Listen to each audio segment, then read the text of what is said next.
Well, joining us this morning is Mr. Ken Boyer, Penn RV Center. Good to see you this morning, Ken. Good, thank you. How you been?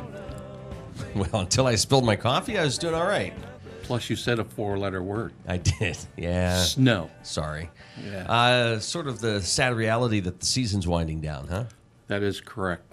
We are hereby in winterizing mode. Oh, no. Yeah. Winterizing and did people ask you about storage options as well? Or We have outdoor storage option and a program that people can get involved in, which would involve the storage and winterizing both. Okay. Well, let's talk about that here in a little bit. Let's get into what folks can expect between now and is there really an official end? I mean, people can come into the store throughout the wintertime. Oh, sure. Yeah, we're open year round, and so if there's things that need to be done, you might be in transit to or from the south or something like that. We can help someone out that way. What about planning ahead for next year? I'm sure people like to come in and talk to you and say, hey, Ken, I think this is going to be the year for us coming up. Can you show us some of the models coming out, or can you, give us some information? About 2 weeks ago, we returned from a large show that was in Elkhart, Indiana, called Elkhart Open House. And this is a dealer show where the manufacturers pretty much get to show almost every model. And wow. It's fantastic, and it's very confusing. So there were, just lots and lots of things to see. But that set like the ground rules, or not the ground rules, but the game plan for the winter and the spring and like the winter shows and different things like that.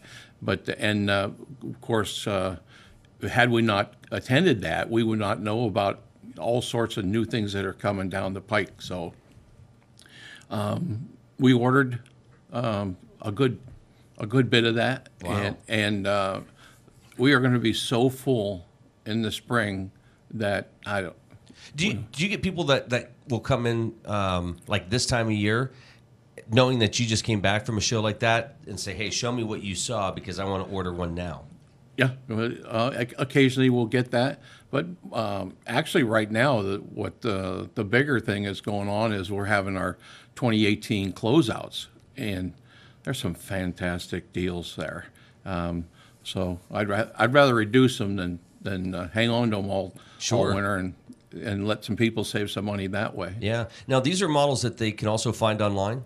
Oh, yeah. They're right on our website at pennrv.com. Okay, so if somebody wants to go there right now, even as we talk, yeah, kind of take a look at the inventory and see what you have. We can follow along. Yes. Yeah, that's right. Follow along at home. We're missing the bouncy ball, though.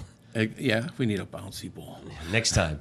Yeah. Talk about the closeout prices right now and some of the deals that folks can get on these models. There's a wide variety. There's fold-down campers. There's travel trailers from small ones all the way up to like 38 foot, and a couple of fifth wheels, hybrids. There's a couple. There's actually lots of real good deals right now. Thousands of dollars of savings, and we'll even store it till spring. Wow. Mm-hmm. And so really it just comes down to the individual needs, right? Well, sure, yeah. There's, if you have a family or something, we have bunkhouse models, or if it's a couple, we have some models that are more suited for 2 or 4 people. And listen, you got Thanksgiving coming up and Christmas coming up. Maybe the thoughts of family starting to scare you. Maybe buying one and taking it south, as you say, just to escape. Mm-hmm. Now's the time. Now's that time. Run. We'll so is this like a hint from him? Oh, is it? Oh, Yeah. no. But, in addition to that, with the holidays, Ken, you guys carry a lot of accessories. Oh, absolutely.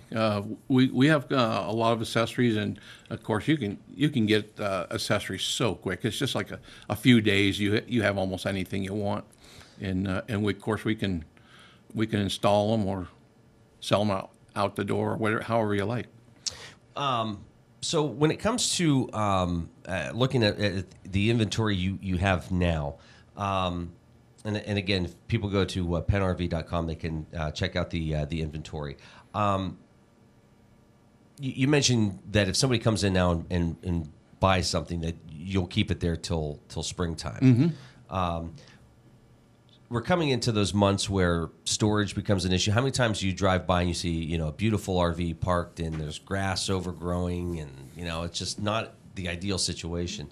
But you got to take care of these things as well. I mean, Yeah, it's a must. I mean, if you want to truly get that, 20 plus years of service out of that RV, it's a I'm not going to say a burden of maintenance or something like that, but there's just things to do. As an example, we like to see you get up on and check that roof 2 times a year, every spring, every fall. And we wouldn't go out and buy a new car, let's say, and within the first 30 days or 90 days or 3,000 miles, we're going to change the oil. Now, it's not changing the oil. It would be the same thing as not checking your roof, and or having someone do it for you. It's not really difficult, and you don't have to get off the ladder and walk the roof if you don't want to. You just move the ladder around. You'll be able to see everything you need, and but things like that, and taking care of your battery, because once you pull it off, and you're done using it, the battery should come off out of the RV and put in a cool, dry place. And we always recommend that it maintains a charge all winter. So it'd be either with a battery tender or with a charger where it'll keep it up, keep it fresh. And one of the little hints to help keep it from discharging is to wipe that battery dry with paper towels. And the paper towels will dry off any moisture, which can, in a sense, connect the positive and negative leads together and cause it to discharge. Is there, and you don't have to go through this, but a list for you when somebody comes in and says, "Hey, Ken, good to see you. It's time to store the camper, and we got to we're doing this and doing that." But is there a list for you that you kind of do that checklist of things? Okay, we got to make sure this is taken care of. Oh yeah. Mm-hmm. Absolutely, and of course we have a separate checklist just for winterizing the water system, and the water system, of course, the weather around here it's not brutal. very forgiving. Yeah. And over the last 40 years or so, I've heard every kind of thing. People are putting regular car antifreeze in their water lines, which is totally poison. Windshield washer fluid, alcohol. It's just that the non-toxic antifreeze, which is safe to have in there, is way less money than car antifreeze, and not much different from alcohol. But and those things just really shouldn't be in there at all. Yeah, I think that's what's in her cup this morning. But but anyway, there's a process for winterizing these water systems too, and you do want to eliminate, of course, all the water that's in there, and then pump antifreeze through the water systems, so you're protecting things like some of the things that pop up that are normal. People will forget to drain the tank on their water heater. That's a very expensive appliance right there, and can cost from $300 to $800 depending on brand and so on, to make repairs in the spring. Even a simple valve on a toilet or a valve on the kitchen sink or something, still $80 in a lot of times just for not taking care of it. Is sales different this time of year compared to the start of the season in terms of these tips? I mean, if somebody's going to drive off today, are you saying, listen, if you're not taking it down south and keeping it down there for the wintertime and you're keeping it up here, please keep this in mind, or don't do this and don't do that, as opposed to maybe spring where you're saying, okay, now you need to be doing this and doing that? We have dates set where when we're selling an RV right now, as of the 15th, it's winterized, unless Taking it. we have a discussion about not. And then in the spring, it's usually about the 1st of April.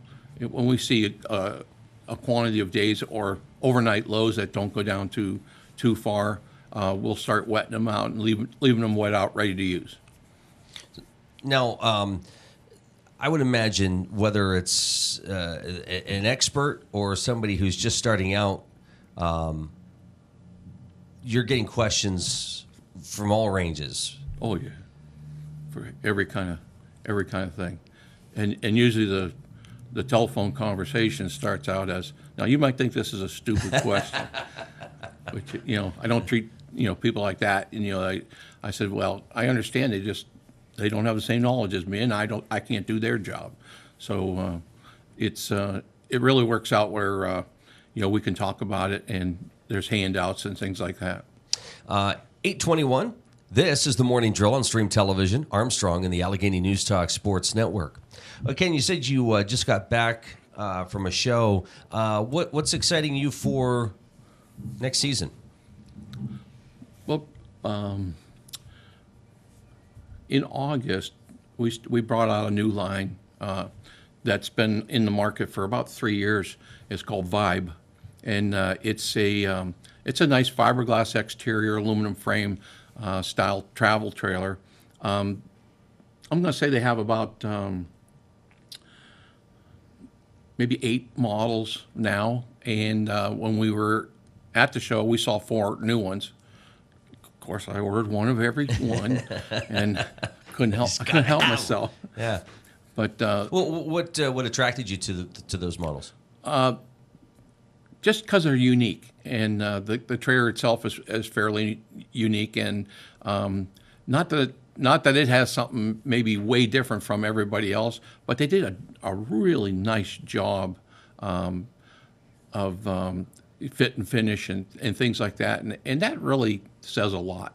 And good QC on the final. When you receive them in a ready to show state, that's a big deal for me.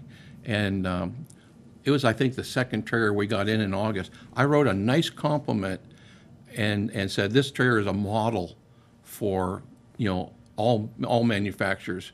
And the fellow who received that letter at Forest River, he came up to me when he saw me walking through that show and wanted to thank me. He goes, "We walked that letter through the entire plant." Really? Yeah, he says it was something to see. They really liked that. It's too bad you didn't use spell check if you knew that was going to be that. It was handwritten too. In crayon. And markers. But no, that's impressive. That's it's good to know that the industry, and we've asked you this before, when they're looking to upgrade models, are they getting feedback from folks like yourself? Yeah. Obviously they are. Yeah, we're on the phone with our reps usually weekly, and because they're of course attending many different companies, but they'll hear from us if we don't like it. We're the first buyer, and yeah, and you have to believe in what you're selling, and you have to like it, and maybe you don't like that particular layout, but you got to like the overall camper and the company. So for you, kind of rank the importance. Is it the style, or the look, the layout, the price? What attracts you when you go to a show and you're thinking, okay, what am I going to put at Penn RV? This is what I'm looking for. Well, the first thing that I have to look at is it marketable for our area.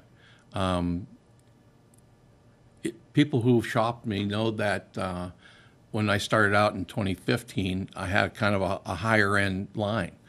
Yeah, I didn't have that same thinking at that time. I just had I had the thing. Oh, I like this. Everybody gonna like it, and that didn't work out. It was just too expensive for our market area. When we brought in Wildwood, things took off like gangbusters, which set the world on fire last year. From And- wildwood to wildfire, Well, yeah. something like that. Something like that, yeah. And then, but in the case of the Vibe and so on, that just was very eye appealing, and I could see that they made good use of space. Again, fit and finish was great. How they presented it, their literature is excellent, and so on. It's just a whole pile of stuff has to happen. When we have our friends from the car industry here, it seems like there's always that game that gets played between a sales consultant and the consumer, right? I'm not going to tell you everything. We're going to kind of feel each other out. When it would be a whole lot easier if somebody came in and said, "Listen, this is sort of the budget I have. Show me what's in this budget." Mm-hmm. When they're coming in, is that sort of the same thing? Should they say to you, "Hey, Ken, this is kind of what I'm looking for in terms of price. Can you show me what's in this range?" Typically, when I go with a customer, and we're going to talk, new or used, either one, the first question is going to be, how many you need to sleep? And are there, let's say, children involved? Hey, how old are they? I mean, how big are they? I mean, if they're full-size adult children, it's a little different from, whole stack of little rugrats running around. But anyway, the point is, the second question is, if it's definitely I sell all towables. My next question is, what are you going to tow with? And I am not selling somebody a bunkhouse that's for two people unless they want that for storage. I'm not going to sell a big fifth wheel to somebody with a small truck because, number one, it'll just plain crush it. But the other thing is, I don't want anybody getting hooked up to something that they could potentially get hurt with. I just don't need that. It's not worth a sale. And that's probably a really good question. Hey, this is nice. You want this? What vehicle are you using to? What will you be trading that on? Yeah. These are things that I'm sure could easily be forgotten when they're having this conversation. Because it is exciting, right? Going through and taking a look inside and start to think, oh, wow, we're going to do this as a family. We're going to go here. We're going to go there. Oh, yeah. Yeah. We you kind of get the sense of how and of course there's the body language of the potential buyers.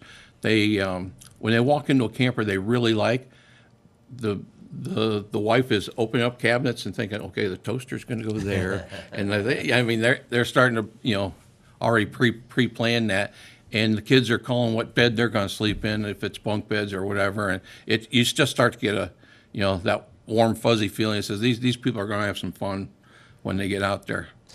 You mentioned industry-wide, it's been a great couple years and continues to grow. Any idea how long that forecast is? Is it pretty far into the future? Right now, there's no negative forecast at all. That's great. It's just gonna, it'll get out there. I mean, will it? Maybe someday. We've seen this. So since the '70s, we've seen this plateau and for a few years, and people are doing okay, and dealers and both buyers alike, they definitely had plenty of product to choose from and things like that, and then when it starts to spike and it gets a little more competitive and things like that, everybody's a winner.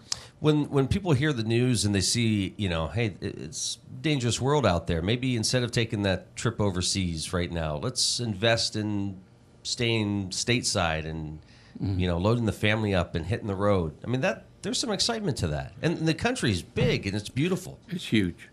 Yeah, there's just no way a family could just hit like all the cool, spots, campgrounds and stuff. There's so many people come back. He goes, well, as we took a chance and stopped at this one campground, now we wish we had booked it for a week. And there's just so many places like that. Yeah. Yeah. Ken, it's great to see you this morning. Maybe we can have you in right before Thanksgiving, so as people are getting ready to go over the river and through the woods to grandmother's house, you can suggest some great models for them to travel by. Maybe when we'll do presentations. Yeah. They like that. You want to do that? All right. Next month, you want to come back? I'll come back. All right. Sure. Excellent. Great to see you. And if folks have any questions, they can visit pennrv.com. They can stop out and see you. Oh, yeah. And it's easier to get to you now. Way easier. You're located where? 4487 Route 8. That's 2 miles south of Titusville on the really reconstructed bridge. 2 miles up the hill next door to the DQ. All righty. Great to see you, Ken. Take care. Thank you. Me too.